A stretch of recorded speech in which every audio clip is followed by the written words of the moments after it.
The Vedic oneness and its proof. The Vedic oneness, with its proof, as experienced by Diamond and thousands of others in their everyday life without undergoing any kind of hard religious discipline for a long time, as done by Sri Ramakrishna runs. Spontaneously, without the least exertion on his part, a man becomes Samprasada or the Blessed One. God commences manifesting himself in him, and then his life power is collected, rises up from his body into the cerebrum in the form of Paramat or Supreme Light, and attains Brahmahood, and he shall be distributing his Brahmahood through five elements to the humanity. They shall obtain it without any attempt on their part. This distribution does not take account of any caste, distinction, or barrier, or any opposition of any kind. Thousands corroborate the fact and evince and prove that the Vedic principle is alive and a reality. The Vedic principle accepts only universalism.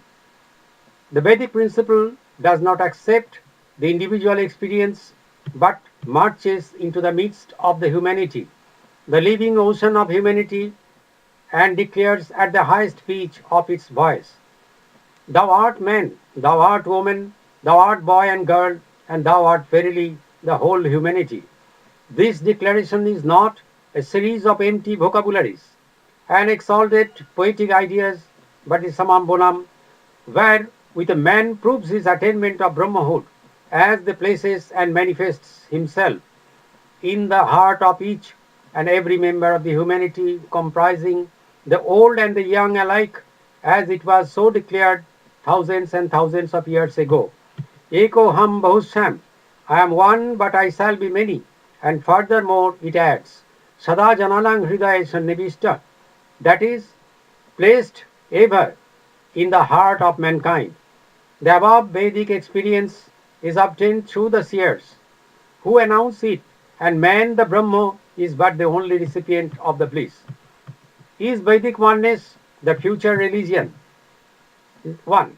What is knowledge of oneness? And 2. How does God look? Nobody knows it. Religion is not a creation of fiction. It bears its definite proof. The Vedic principle is based on proof, and the proof is a universal one. If an individual declares a thing, it may be so with him, but it may vary with others.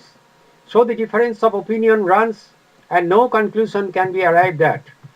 In universalism, thousand experience and the same one, and no disagreement follows. The question gets settled and solved with its definite proof, as it is based on the common factor in their lives. Here both Karl Marx and Nietzsche have got their problem solved, as it was so taught by them. With whom this oneness is experienced? With Sri Ramakrishna, it is with an unknown imaginary figure. As he says, the knowledge of oneness is also obtained by a devotee. Everything is seen as God by him. Whereas in the Vedic principle, it is with a living man, an attainer of Brahmahood, as he is the perfect one. Sha Uttama Purusha. Yes, how does God of the devotee look? In its best form, it transpires that God of the devotee is only an hyperbolic creation of his imagination, a production of an emotional brain. But here again, another fresh knotty problem arises, as visualization of God in the seventh plane in one's own cerebrum is followed by the Vedic assertive, Sena Rupena Obhinispaddate.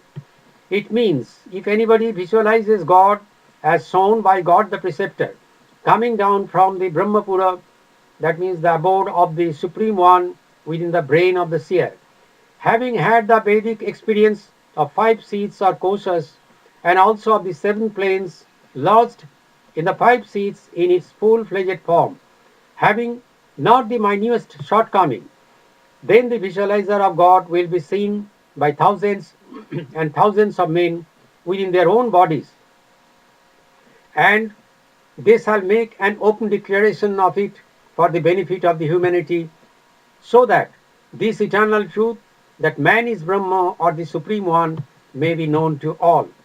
In the annals of the humanity, up to the date, nobody has ever heard of such a devotee as pointed out by Sri Ramakrishna, and even not in the case of Sri Ramakrishna, in spite of his emphatic declaration of visualizing God. In dualism, or in being confined in any ism, oneness never comes. It is a spontaneous expression. Thanks to the genius of Swami Vivekananda, as from him the humanity firstly of the first heard religion is oneness, though even he was not blessed with it. His very lecture bespeaks the hour comes when great men shall arise and cast off these kindergartens of religions and shall make vivid and powerful the true religion, the worship of the Spirit by the Spirit.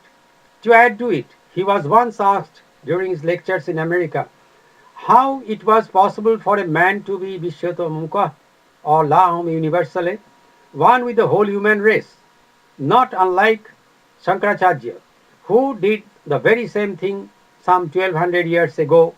He, Vivekananda, replied, "Just you think that you are all." It was a thinking only with Shankaracharya as well as with Swami Vivekananda, whereas it is reality, the summum bonum of the human life, and a positive fact in Diamond's everyday life. It was simply his, that means Swami Vivekananda, aspiration in life. But thanks to him again for his forecast, is Vedanta the future religion of the world? Yes, the Vedanta and the Vedanta alone in its practical aspect in the daily life of each and every member of the human race will bring about oneness, rendering the theory of one world into a reality in the Atmic, that means spiritual sphere within the hearts of the mankind.